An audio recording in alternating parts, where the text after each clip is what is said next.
We are live. Hello, everybody. Happy May. It is May. It is a beautiful month. The weather is finally starting to turn.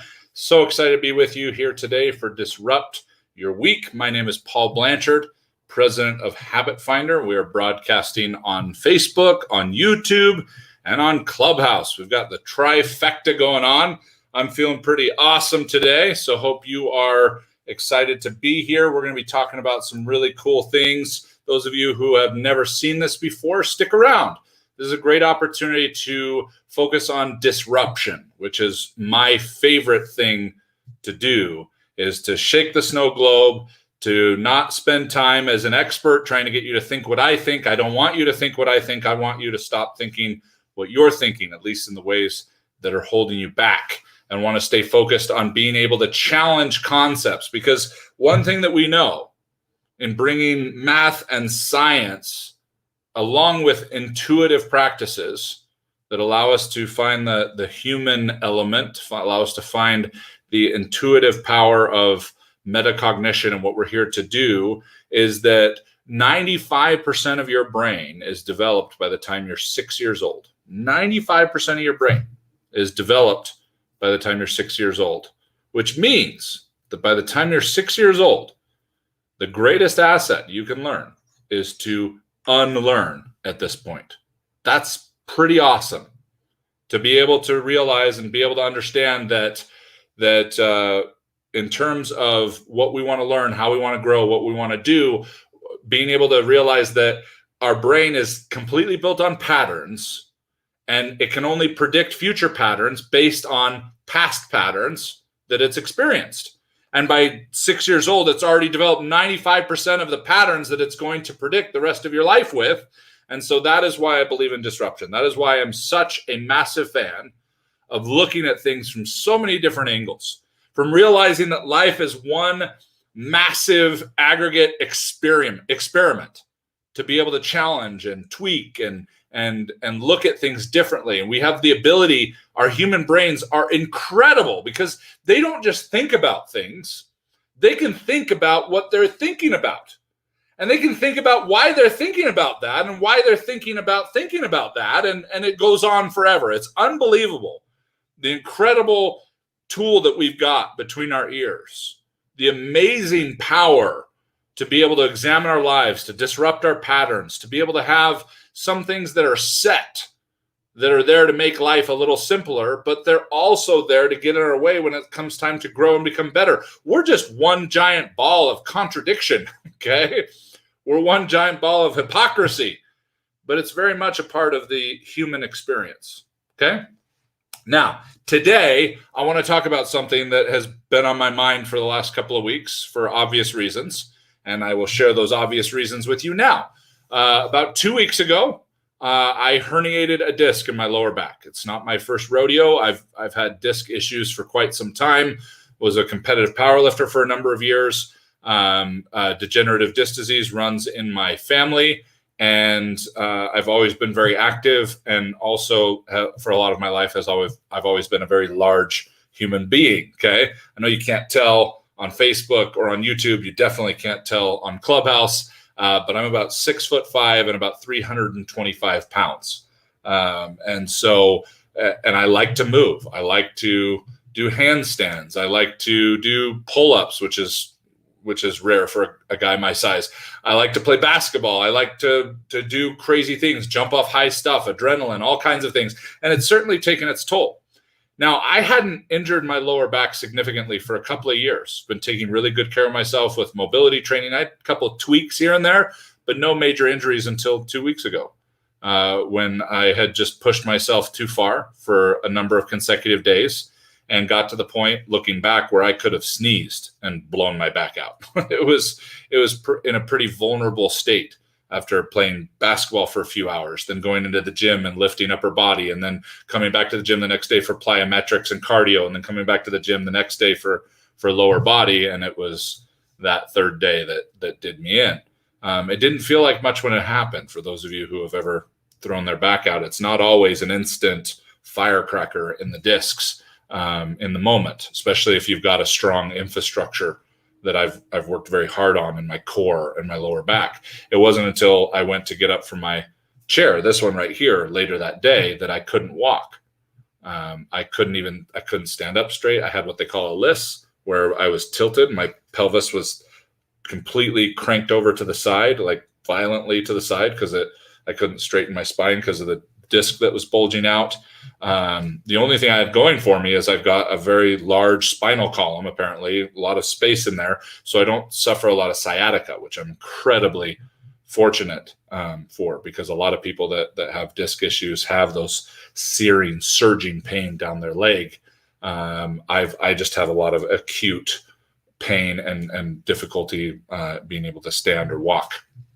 But with that said, I was terrified when it happened because, well, a couple of things. I've got a lot going on in May and June, professionally, personally, across the board, but also because I've battled depression for as long as I can remember. And this time of year, typically June, is usually the most difficult time of year for me when it does hit me. I've had the opportunity to do a lot of work, a lot of mindset work, a lot of somatic work, a lot of energy work, done some incredible things with my own personal coach to be able to manage that differently. It doesn't mean I don't get depressed. I just allow it to move through, whereas I used to just try and avoid it and making it worse. But we can have that conversation in a different session.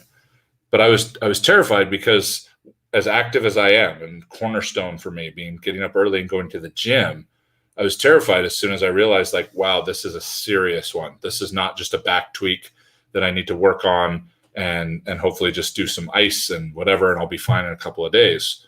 Now, the first challenge was I had a trip out to Georgia planned 48 hours later. And so the next day I like figured out how to hobble myself to my car and get into a doctor who my physical therapist pulled some strings for me to get into this doctor. And I got a epidural steroid shot. I got an oral steroid. I got everything you can imagine on board to be able to tolerate a 5-hour flight out to the East Coast. And then rested a little bit, and then was on my feet most of the day on Saturday and sustained through divine help and modern medical intervention, and then came back and I was feeling okay, but then it deteriorated again. It was like I was taken care of to be able to show up and serve that weekend, but a lot of last week it just got worse and worse and worse. And this caused me to kind of humble myself and step back and not just take it. And I went back through some of my notes and some of the tutorials and videos and programs that I had invested in the past to help me with my back issues. And as I'm going back through these, I realized some of the things that I was doing that were making it worse. Oh man, not just life, not just personal development, not just growing business, but back problems are counterintuitive. Okay. There's the things we think we should do that actually make it worse. And I started thinking about this morning.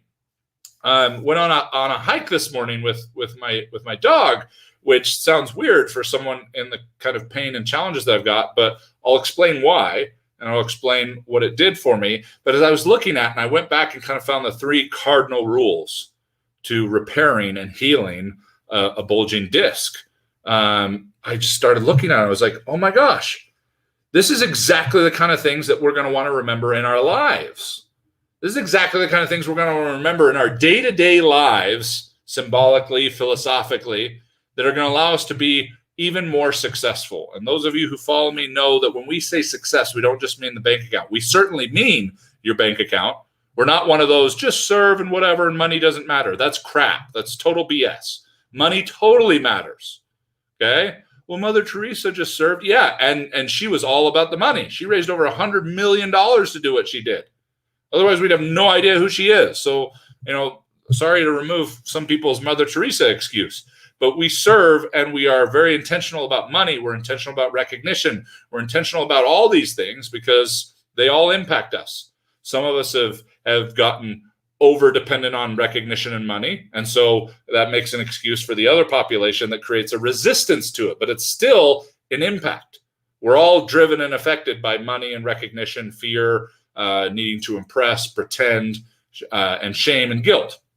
Those are things that no human being on the world gets to avoid. They just either over depend on them or create a resistance to them and build walls that then create walls elsewhere. But what I want to focus on today for everybody are the 3 keys to being able to heal an injured back.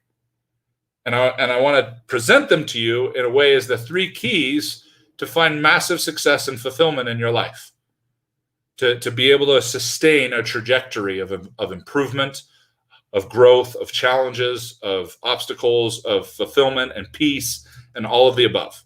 Because when we say success at Habit Finder, we don't just mean in the bank account. We mean in the bank account and in our relationships and in our homes and in our spirituality, in our physical health, all of that. All of that is success. And an aggregate of that is what we're talking about in being more successful, a tide that will raise all of those ships. Okay, so let's dive in. So the first thing that I realized was I was resting. I was trying to rest. And I had totally forgotten, as it's been almost 2 years since I've had a significant back injury, that rest is one of the worst things you can do for your back. Because all the muscles that are spasming, all the things that are happening, unless you actually broke your spine, then obviously rest is essential.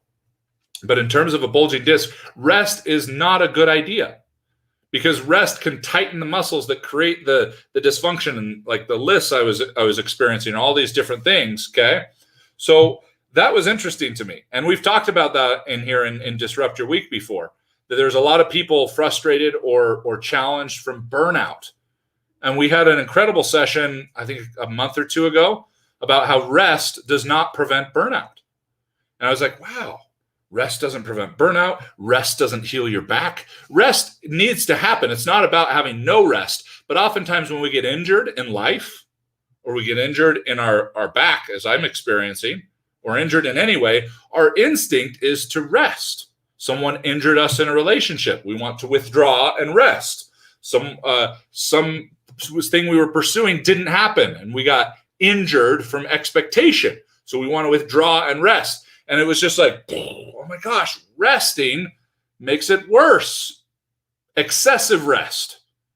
Believing that I just need to unplug. I just need to sleep more. I just need to lay down more. I just need to not do anything. Not doing anything makes it worse. What makes it better is number 1. Number 1 is to decompress. Ooh, that was cool. How much time do we spend thinking about the difference between resting and decompressing? There's a lot of people out there who use the term of decompressing by sitting in front of the TV and not doing anything. That's not decompression. Decompression requires some effort. Like some of the people that I subscribe to that have helped me repair my back, like one of the great ways to decompress is to get on a pull-up bar and just have the tips of your toes just barely touching the ground, so you can put your pelvis in a position to just let your lower body weight decompress the weight that's on your spine all day, every day. Like we all know we're always taller in the mornings because the decompression of the spine, and we're shorter at the end of the day because of the compression, the weight, the gravity, all of that stuff. But decompression doesn't come from just resting. Okay, decompression comes from being able to get ourselves in the right position, to be intentional, and to allow the pressures that we're creating, whether real or imagined, to be able to find some relief, because decompression is important for the inflammation. Decompression is important for the next step. But that's the first thing I want you to think about. Number 1, to building a massively successful life, a successful life that is fulfilling and can be sustained and all the things, is to decompress, not rest. It doesn't mean don't rest, just decompress rather than compensate by resting excessively or resting more than the 5 or 6 hours a night that I sleep, or the 7 to 8 that others sleep. There's actually genetic differences for the requirements, but we can talk about sleep another day. But you should sleep. You should rest appropriately. You should recover. But oftentimes when we get injured by life or physically, our initial reaction is to withdraw and rest, which can usually make it worse. So we're not going to withdraw and rest. We're going to decompress, which requires some intentionality. It requires some accountability. It requires some people showing you how to do that, whether that's with a inversion table, which I have, or a pull-up bar or other things in our lives. Just Me going and laying down and watching Netflix is not decompressing. That doesn't serve my spine. Okay. Getting an opportunity to decompress is number one. Okay. Number two is to align. Once we can start getting some decompression in the spine, then we can immediately move into alignment. We can focus on our alignment. For me, I had a list, okay? So I'm literally standing up and my legs are straight and then my pelvis is torqued like this because my spine is trying to protect itself from the nerves and the bulging disc that is creating an extreme amount of pain. And this is often what we do in our lives. We have things that create resistance. We have nerves from our unhealthy habits of thinking, our expectations, our challenges with our worthiness, you name it. And our tendency is to lean away from it, causing misalignment. So we lean away from it. Now, before we can just correct the lean, we might need to decompress. That's number one. But then we get the opportunity to be able to focus on alignment, which requires us to lean into the resistance. Okay, so for me, I would lean up against a wall with my arm right here, okay? And I would take my right hand on my right hip, and I would push my hip against the wall. So here, let me show you. So my list is like this. I'm going to lean against a wall right here with this arm, and I'm going to push this arm so that this hip goes up against the wall. And that's going to allow for better alignment. And there's room for the alignment because of the decompression. So important to remember about your life. If you're having a difficult time being able to align your life to what you want to create, it may require some intentional, accountable, and guided decompression. Okay? Because there are ideas we could go, oh, let's attach my ankles with a piece of rope to a bumper of a car and attach my wrists to the bumper of another car, and that's going to decompress me. No, there can be dangerous decompression, and there can be ideas we have about decompression like unplugging and just avoiding things and mindless activities that don't allow our lives to decompress. That's the unnecessary rest that we're talking about. So we're going to decompress, and then we're going to focus on alignment, which means we're going to get curious about the resistance we have in our life. Where is the resistance coming from that our instinct is to lean away from? That's cool. Where is our list? Where is our spine? Where is our mind or our spine or our habits of thinking or our mindset or our habits causing us to lean away from the pain? The pain of the tedious work that we wish we didn't have to do anymore. The pain of annoying relationships because we're just not getting what we wanted out of them. The pain of resent or rebellion or obligation or worthiness or whatever else it might be. And we've got to patiently lean into that resistance. I didn't go up against the wall and force my hip in, okay? The first time I did that, I just leaned just a tiny, it was a fraction. In fact, just leaning like that was all I could do at first. No pressure on my hip, just leaning in a way that didn't allow me to totally compensate with my list, okay? And then being patient. I was curious about where the resistance was, and then I was very patient and compassionate about getting the alignment back in place. So many of us find misalignment in our lives, and we force ourselves back into alignment. We just power it. We just make it happen. Man, that just furthers the injury. It's interesting how the things that will allow us to heal quicker, the things that will allow us to be more empowered, that can easily be overdone or misused to create more injury, okay, to overcompensate. And so getting an opportunity to be able to slowly, patiently decompress, patiently and compassionately find the resistance and lean against it, lean the other direction, which when I first started doing it, just couldn't even get straight. I just went against the list a little bit and then did a little bit more, and eventually it straightened out and did a little bit more, and eventually I could lean at an angle and put that hip all the way against the wall. So my legs were like this and my upper body were like this, going against the lean that I had instinctually to get away from the pain. But we don't want to just lean into the pain if we haven't decompressed. That can create injury. And we don't force the lean. We patiently, compassionately, curiously find the resistance and lean into it. That's number 2. Then number 3, which I found really interesting, is to flex, not extend. Okay? To put flexion in your back is good posture. When you flex your back, you have a subtle arch in your back and your shoulders are back. That's flexion for the spine. And that creates the most space in your discs. Extending, when we hunch over, which a lot of us do because of our phones, because we're sitting in cars and sitting at our desks, we naturally extend our back, extension, which reduces the room in our discs. Isn't that interesting if we think about it on life? When we have good posture, when we're in a strong, intentional position, okay, it's not necessarily the most comfortable position. For a lot of us, like myself, who haven't had great posture throughout my life, when I get into a flexion position, when I get into a flexed position, which I do by sitting on the very end of my chair, I sit on the very end of my chair and it allows me to be able to flex more. When I sit back in my chair, as awesome as my chair is, it naturally causes me to slouch. It naturally causes me to put my upper body out and extend it out over the front of my spine, which squishes the room. How much of our lives are getting squished because we are overextending? Ooh, that's interesting. Versus intentionally flexing, finding the strong, sustainable position. Now, there are a couple of things that can create extension in weightlifting and posture and all kinds of things. Two, in fact. Usually being in a hurry will cause it, or being lazy. Okay, and oftentimes being lazy is a result of being in a hurry. Or we've been lazy and then we get in a hurry. Chicken or the egg, it doesn't matter which one we've got, we're dealing with both. But that's the third key.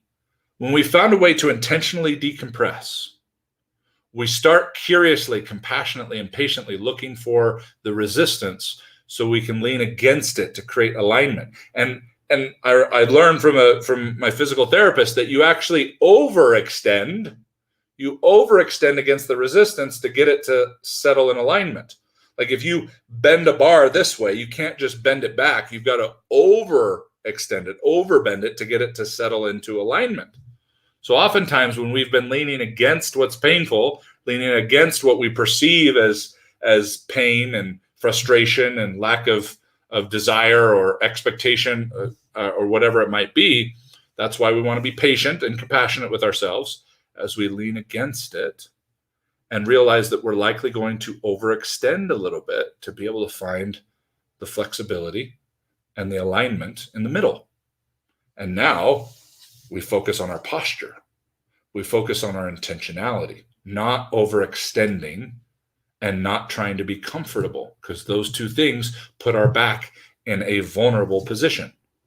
By overextending in our lives, overextending ourselves, okay, overextending our neck and our shoulders, or overextending our obligations, and then just desiring comfort, even doing that, like, oh, it doesn't feel great, okay? I'm still in a very vulnerable position from the realities of my injury. But I went on a hike halfway up the mountain this morning because of these three things just in the last 3 days.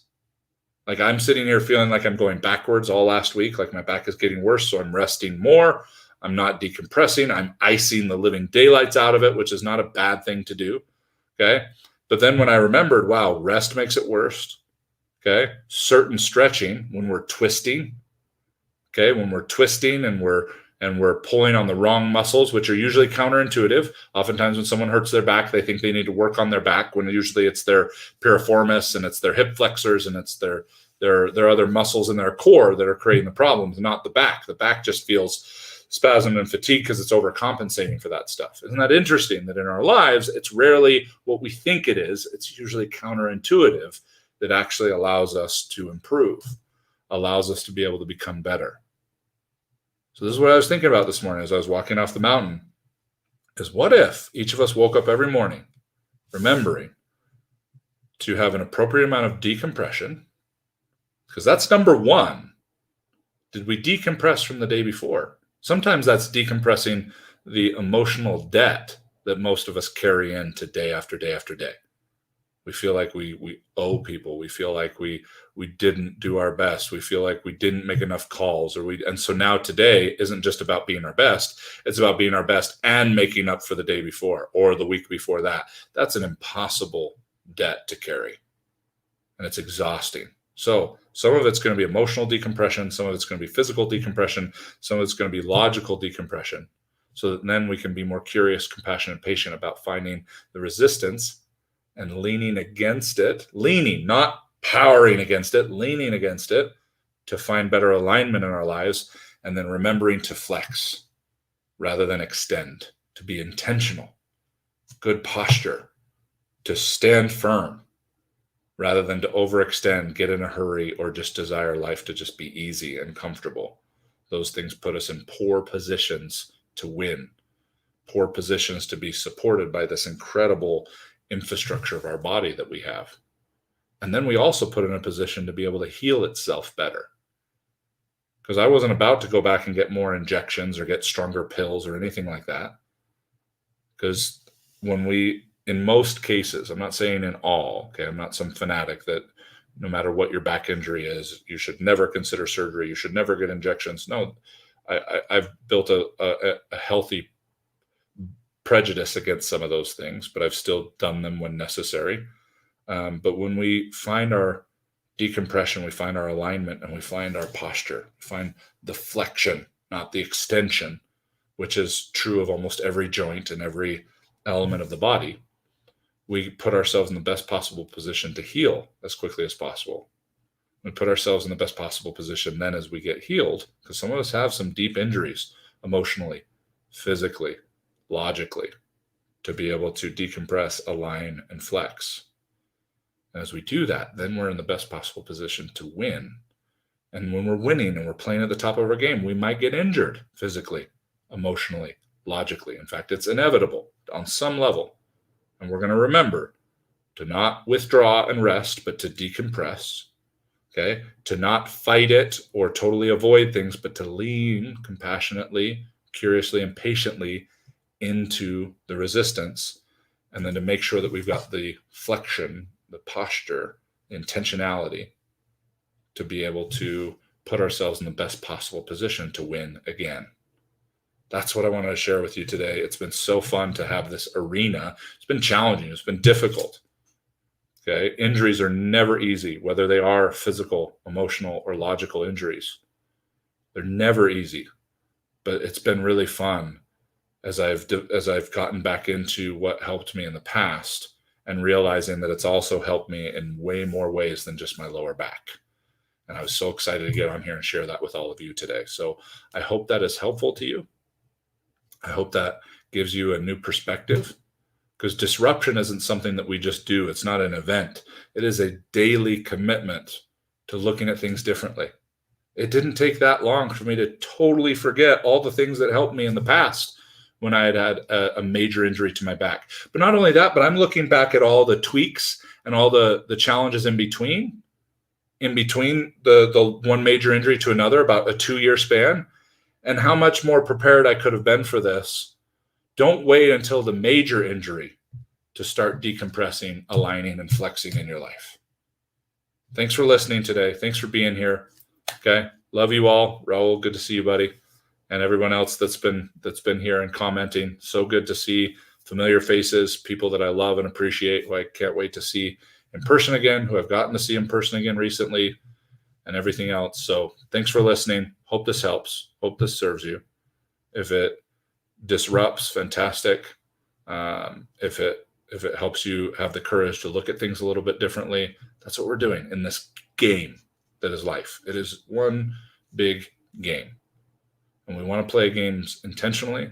We want to play them to win, but we never want to take the game too seriously. Thanks, everybody. Have a great day. We'll see you next week. Actually, we won't see you next week because I'll be on an airplane, okay, on my way out to the East Coast. But I'll figure out some way to figure something out. So don't plan on 10 a.m. Mountain Time next Wednesday for Disrupt Your Week. I'll be on an airplane and on my way somewhere with my family to go just focus on them and have a couple of days. just focus on my family and be with another family that we love dearly. And so I'll miss all of you, but I'll be having a blast. So hopefully you will do the same. And at the very least, if I don't get a chance to jump on live between now and then, we'll see you in 2 weeks. Okay. Thanks, everybody. Take care.